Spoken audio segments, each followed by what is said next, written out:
Hello, അപ്പോൾ നമ്മളൊന്ന് ഗോവയ്ക്ക് പോകുമായിരുന്നു. പോകുന്ന ടൈമിൽ നല്ല രീതിയിലൊന്ന് വിശന്നായിരുന്നു. പിന്നെ ഒന്നും നോക്കിയില്ല, സ്വിഗ്ഗിയിൽ അങ്ങോട്ട് ഓർഡർ പ്ലേസ് ചെയ്തു. അതിൽ ഫുഡ് ഓൺ ട്രെയിൻ എന്നുള്ളൊരു സംഭവം ഉണ്ട്. അതിൽ പോയിട്ട് നമ്മൾ ഓർഡർ പ്ലേസ് ചെയ്യുന്നുണ്ട്. അവിടെ PNR നമ്പർ അടിച്ചു കൊടുത്താൽ മതി.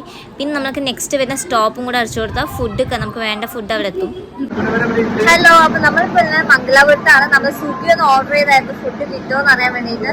അപ്പോൾ ഒരു 10 മിനിറ്റ് ഇവിടെ വെയിറ്റ് ചെയ്ത് നിൽക്കുന്നുണ്ട്. അപ്പം സ്വിഗ്ഗിക്ക് വേണ്ടി വെയിറ്റ് ചെയ്ത് നമ്മൾ നിൽക്കുന്നുണ്ട്. ട്രെയിന് 10 മിനിറ്റ് ലേറ്റ് ആയിട്ട് എടുക്കുള്ളൂ. വരുമോ വരില്ലേ നമുക്ക് കണ്ടന്റ് അറിയണം. ഫുഡിന് വേണ്ടി വെയിറ്റ് ചെയ്ത് നിൽക്കുമ്പോൾ ഒരു ചേട്ടൻ വരുന്ന ഫുഡും കാര്യങ്ങളൊക്കെ ആക്കിയിട്ട് അപ്പം തന്നെ പ്രതീക്ഷിച്ചത് അത് എനിക്കുള്ള ഫുഡായിരിക്കുന്നു. പക്ഷേ ആൾ പേരും ബോഗി നമ്പറൊക്കെ ചോദിച്ചിട്ട് പോവുമായിരുന്നു. അത് എനിക്കുള്ള ഫുഡായിരുന്നില്ല. പിന്നെയും കുറച്ച് ടൈം വെയിറ്റ് ചെയ്ത് അങ്ങോട്ടും ഇങ്ങോട്ടും നോക്കി നിൽക്കുമായിരുന്നു. ട്രെയിൻ എടുക്കുമെന്നുള്ള ടെൻഷൻ അതിലേറെ ഉണ്ടായിരുന്നു. പിന്നെ വരുന്നു സ്വിഗ്ഗിയുടെ ചേട്ടൻ, സ്വിഗ്ഗി ടീഷർട്ട്. അപ്പോൾ അതിനെ ഉറപ്പിച്ചു അതന്നെ ആയിരിക്കുന്നു, അത് എനിക്കുള്ള ഫുഡ് തന്നെ ആയിരുന്നു.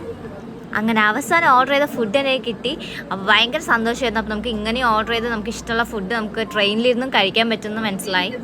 ഫുഡിന് പിന്നെ ചൂടൊക്കെ ഉണ്ടായിരുന്നു കേട്ടോ. അങ്ങനെ നമുക്ക് ഓർഡർ ചെയ്ത് ഫൈനലി അത് കിട്ടിയിരിക്കുകയാണ്. അപ്പോൾ റെയിൽവേന്ന് ഫുഡ് കഴിക്കാൻ ഇഷ്ടമില്ലാത്തവർക്കൊക്കെ ഓർഡർ ചെയ്യാൻ പറ്റും. കാരണം കറക്റ്റ് ടൈമിൽ അവർ എന്തായാലും എത്തിക്കുന്നുണ്ട്. വിശ്വസിച്ച് ഓർഡർ ചെയ്യാം സ്വിഗ്ഗിയെല്ലാം.